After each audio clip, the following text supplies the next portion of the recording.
Good morning বন্ধুরা, তোমরা কেমন আছো? নিশ্চয়ই খুব ভালো আছো, আমরাও ভালো আছি। আজকে দেখো ঈশানপুর রেডি হয়ে গেছে, ও যাচ্ছে দীঘাতে। মনসুন ক্যাম্প আছে, সেখানে যাচ্ছে। তা একদম মর্নিংয়ে পুরো, এখন বাজে 4:30 বাজে, এখন ভোর 4:30 বাজে। ও বেরিয়ে যাচ্ছে। আর এই যে দেখো, ক্যারাটে ক্লাস থেকে মানে সেন্সি দিয়েছে, গেঞ্জিটা একটু বড়ই হয়ে গেছে।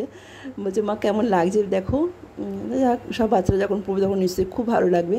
তা ওর বাবার সাথে যাচ্ছে, দেখো পুরো অন্ধকার, এখন পুরো বাজে 4:30 বাজে। তারপরে ও বেরিয়ে গেল, তারপরে মিঠিও বেরিয়ে গেল বাবার সাথে স্কুলে।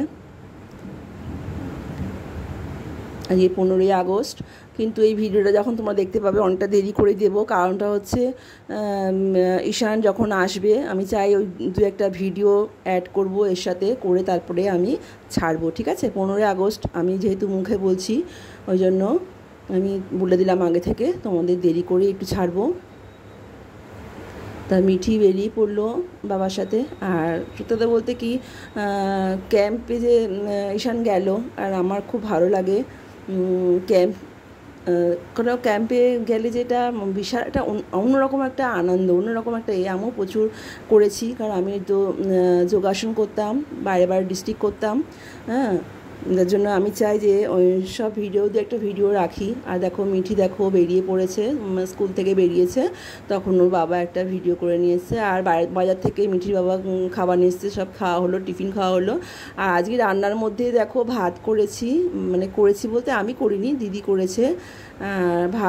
ভাত করা হয়েছে, আর হচ্ছে বাঁধাকপি তরকারি করা হয়েছে, মাছের মাথা দিয়ে বাঁধাকপি তরকারি করা হয়েছে, আর হচ্ছে রুই মাছের একটা কষা কষা করে একটা তরকারি করা হয়েছে, ঠিক আছে?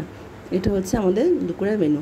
আর এই যে বাটিগুলো দেখছো, এটা হচ্ছে মাইক্রোওভেনের বাটি, কারণ অন্য বাটি করে রাখলে কী বলো তো, সেই আবার ঢালাঢালি করতে হয়, অনেক ঝামেলা। ওই জন্য কি একবার মাইক্রোওভেনের বাটি করে রাখা হলো ফ্রিজের মধ্যে, রাত্রিবেলা শুধু গরম করে নিলে হয়ে গেল, হচ্ছে ব্যাপার।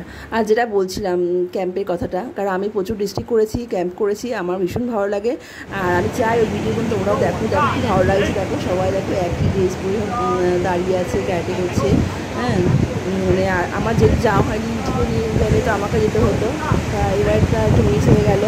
আমি চেষ্টা করবো পরের বার যখন ক্যাম্প থেকে আমি যাবো, কারণ আমার খুব ভালো লাগে, কারণ একসময় আমিও করেছি প্রচুর। আমি যখন জিমন্যাস্টিক করতাম, যখন বাইরে বাইরে ডিস্ট্রিক্ট করতাম, আমার খুব ভালো লাগে, এমনি দেখতে খুব ভালো লাগে। তা আমি চাই, আর যেহেতু তোমরা আমার বন্ধু, তা আমি চাই তোমরাও আমার সাথে আনন্দ উপভোগ করো, মানে দেখো আর কি। নিশ্চয়ই খুব ভালো লাগবে, আমার সাথে নিশ্চয়ই খুব ভালো লাগবে। আর কেমন লাগছে অবশ্যই তুমি পরে কমেন্ট করে আমাকে জানাবে। যারা নতুন বন্ধু আছে সবাই দেখো, যারা আছে তারাও দেখো। আর সবাই আর কমেন্ট করে, অবশ্যই কমেন্ট করবে।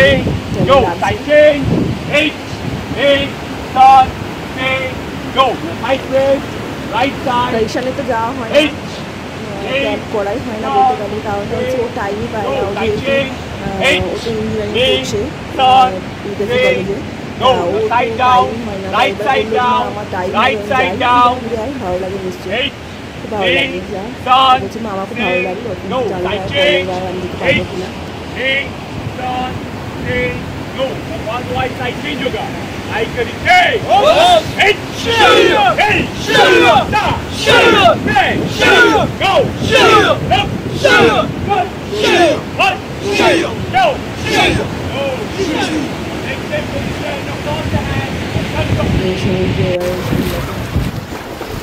এইরকম থেকে গেঞ্জিটা বিশাল বড় হয়ে গেছে। মিঠি আন্টিকে যে পড়ছে, ঠিক আছে বন্ধুরা, তোমরা সবাই খুব ভালো থেকো, সুস্থ থেকো, খুব সাবধানে থাকবে। আমি এখানে এন্ড করবো।